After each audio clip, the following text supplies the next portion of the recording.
इस युद्ध में ईरान ने मैसेज दे दिया है। ईरान का मैसेज बहुत लाउड एंड क्लियर है। ईरान अपने दुश्मनों को बहुत मारेगा और ईरान अपने दुश्मनों को रोने भी नहीं देगा।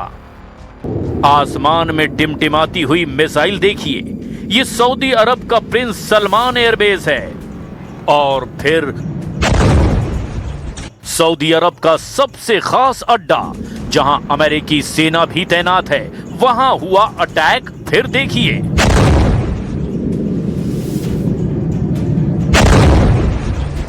दुबई एयरपोर्ट पर हुआ हमला। कामिकाज़े ड्रोन ने हवाई अड्डे पर एक हैंगर के पास किया ब्लास्ट। इस धुएं में इतनी ताकत है कि हर खाड़ी देश में टनों वजन का खौफ पैदा कर सकता है। अमेरिका और इजरायली हमलों को लगातार जवाब दे रहा है ईरान, और अब उसने ऐसा फैसला किया है जिसने खाड़ी देशों को राहत पहुंचाने की बजाय वहां बहुत ज्यादा बेचैनी पैदा कर दी है।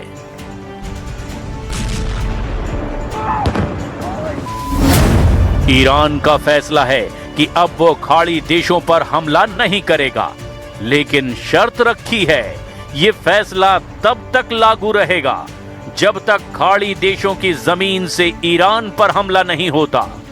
अब सवाल ये है, क्या अमेरिका इस शर्त को मानेगा? क्योंकि अमेरिका के ज्यादातर हमले खाड़ी देशों में मौजूद अड्डों से ही अंजाम दिए जा रहे हैं।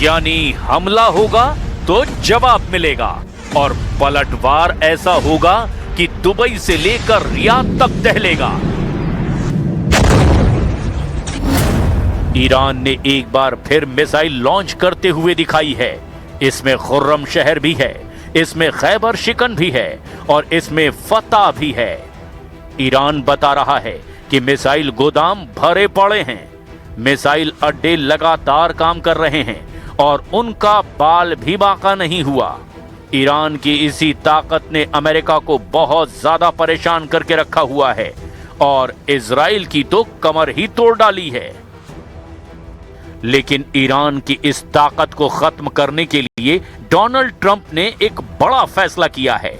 ईरान के ऐसे ही अड्डों को मिसाइलों का कब्रिस्तान बनाना चाहता है अमेरिका।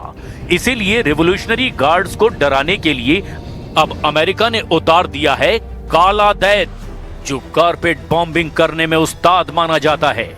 डोनाल्ड ट्रंप ने अब अपना सबसे बड़ा बॉम्बर ब्रिटेन से लॉन्च करने का फैसला किया है। अमेरिका का सबसे बड़ा बॉम्बर B-1 अब अमेरिका से लॉन्च होकर ईरान पर बम बरसाएगा। ट्रंप की इस डिमांड पर ब्रिटेन ने कहा है, जी हुजूर, बिल्कुल किया जाएगा। B-1 बॉम्बर इस मिशन के लिए ब्रिटेन पहुंच चुका है।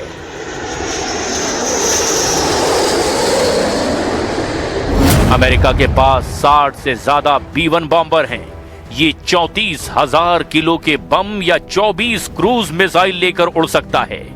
रफ्तार 1,500 किलोमीटर प्रति घंटा है। ये सुपरसोनिक रफ्तार है।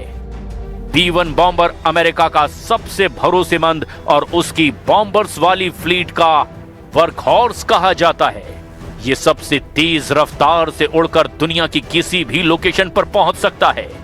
ये ऐसा काला दैत्य है जो अकेले के दम पर कई मोर्चों पर ईरान की ताकत को एक झटके में खत्म कर सकता है।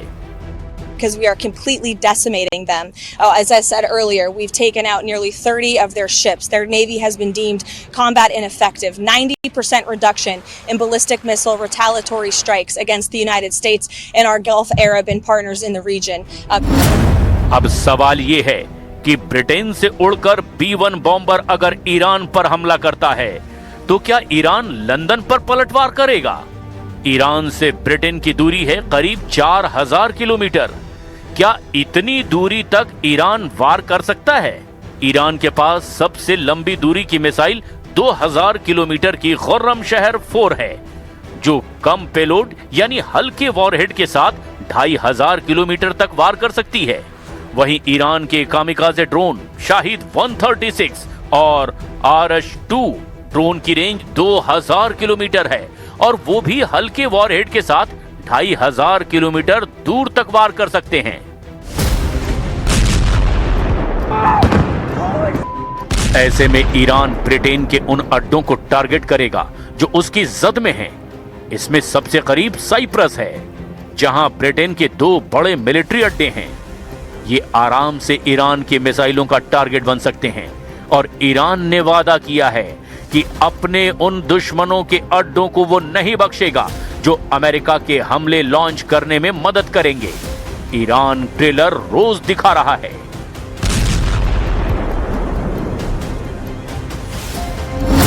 खाड़ी में अमेरिका की तमाम ताकत का जखीरा माने जाने वाले 3 अड्डे ईरान ने उड़ा डाले।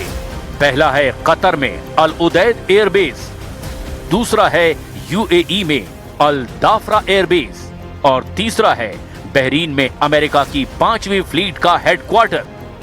ये तीनों अरब वर्ल्ड में अमेरिकी सेना के नर्व सेंटर माने जाते हैं, या अब कहें कि माने जाते थे।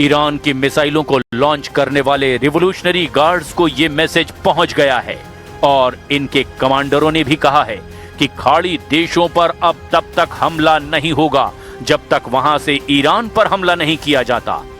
लेकिन तब तक ईरान की मिसाइल पावर हर दुश्मन को दहलाने के लिए तैयार रहेगी।